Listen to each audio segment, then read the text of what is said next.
जय माँ गंगे, हर हर गंगे।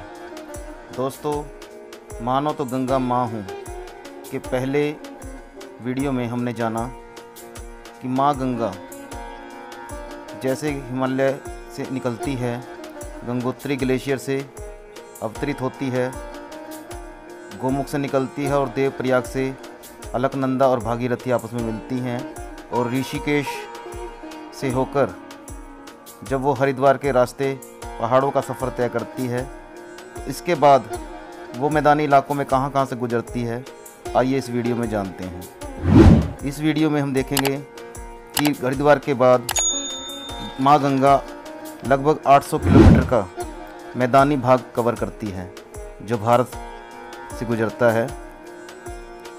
हरिद्वार से लगभग 800 किलोमीटर मैदानी यात्रा करते हुए माँ गंगा मैदानी इलाकों की तरफ रुख करती है। मैदानी भाग के रास्ते में, गंगा नदी के रास्ते में कई बड़े शहर जैसे कि फर्रुखाबाद जो गंगा नदी के किनारे स्थित है आता है। इसके साथ साथ कानपुर जो उत्तर प्रदेश की एक बड़ी औद्योगिक नगरी है, गंगा नदी के तट पर स्थित है। दोस्तों, गंगा नदी में गेंगरिक डॉल्फिन नाम की फ़िश भी पाई जाती है, जिसे भारत सरकार द्वारा 2009 में राष्ट्रीय जलीय जीव के रूप में मान्यता दी गई।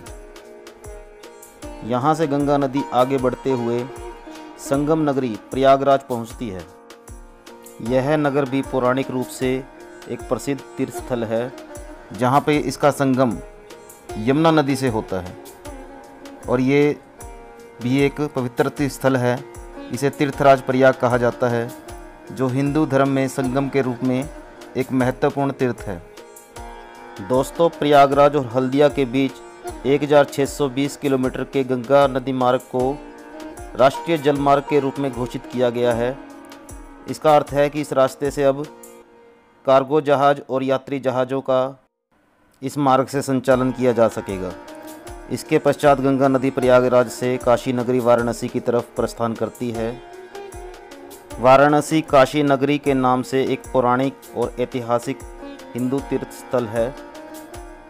यहीं पे विश्व प्रसिद्ध काशी विश्वनाथ मंदिर स्थित है। यहाँ से यह धारा बिहार की राजधानी पटना से गुजरती है। यहाँ से यह बिहार के कई बड़े शहर मिर्ज़ापुर, गाजीपुर, भागलपुर होते हुए बिहार से गुजरती है और झारखंड में प्रवेश करती है। झारखंड के रास्ते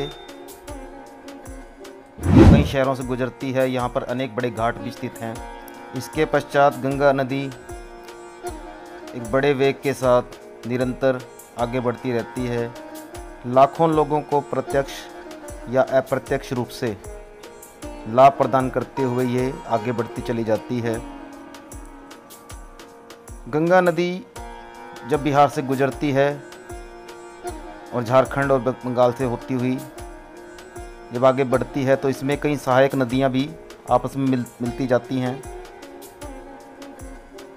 जिनमें सोन, गंडक, सरयू और कोसी नदी प्रमुख हैं। कोसी नदी को तो बिहार का शोक भी कहा जाता है, क्योंकि यह हर साल मानसून में इतनी भयावह हो जाती है, कई बार अपना रास्ता बदलते हुए ये बाढ़ का रूप ले लेती है। और ये सब नदियाँ गंगा नदी में मिलकर गंगा नदी के वेग को और ज़्यादा बढ़ा देती हैं और यहाँ से गंगा नदी बड़े वेग के साथ आगे बढ़ती चली जाती है। कई मोड़ लेते हुए ये आगे प्रवेश करती रहती है। दोस्तों, गंगा नदी की अलग अलग स्थान पर अलग अलग प्रकार की गहराई है। इसके अनुसार इसकी औसत गहराई लगभग 16 मीटर जो 52 फीट के आसपास है और अधिकतम गहराई 30 मीटर जो 100 फीट के आसपास है, इतनी है। गंगा नदी के महत्व को देखते हुए भारत सरकार द्वारा सन 2008 में इसे भारत की राष्ट्रीय नदी घोषित किया गया। इसके बाद गंगा नदी बंगाल के मुर्शिदाबाद जिले के गिरिया नामक स्थान पे 2 शाखाओं में बँट जाती है, जहाँ से एक शाखा भागीरथी दक्षिण की ओर बहते हुए हुगली शहर से हुगली नदी के नाम से प्रसिद्ध होके कोलकाता हावड़ा होते हुए सुंदरवन के भारतीय भाग में सागर में मिल जाती है और कोलकाता में इसे हुगली नदी कहा जाता है, और दूसरा भाग पद्मा नदी के रूप में बांग्लादेश में प्रवेश करता है, जहां से इसके पश्चात गंगा नदी की पद्मा नदी वाली धारा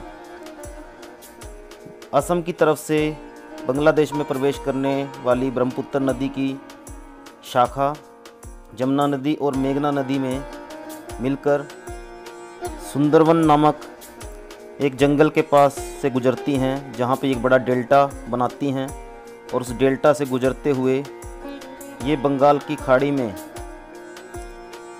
खाड़ी में सागर में प्रवेश कर जाती हैं, और सागर के साथ मिलते हुए ये एक आकर्षक और विहंगम दृश्य प्रस्तुत करती है, और जिसको देखने के लिए दूर दूर से लोग इस तट पर पहुंचते हैं। यह एक तीर्थस्थल का रूप ले चुका है, जिसे गंगा सागर तीर्थ कहा जाता है।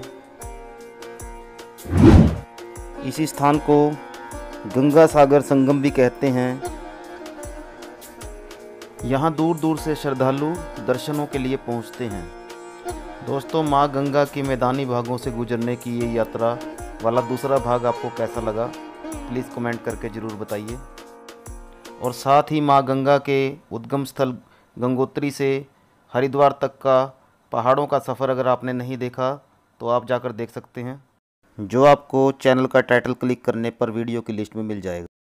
इसी तरह का और कंटेंट प्राप्त करने के लिए प्लीज़ चैनल को सब्सक्राइब कीजिए, वीडियो को लाइक कीजिए, शेयर कीजिए और कमेंट कीजिए, ताकि इसी तरह का और कंटेंट लाने का मोटिवेशन मिल सके।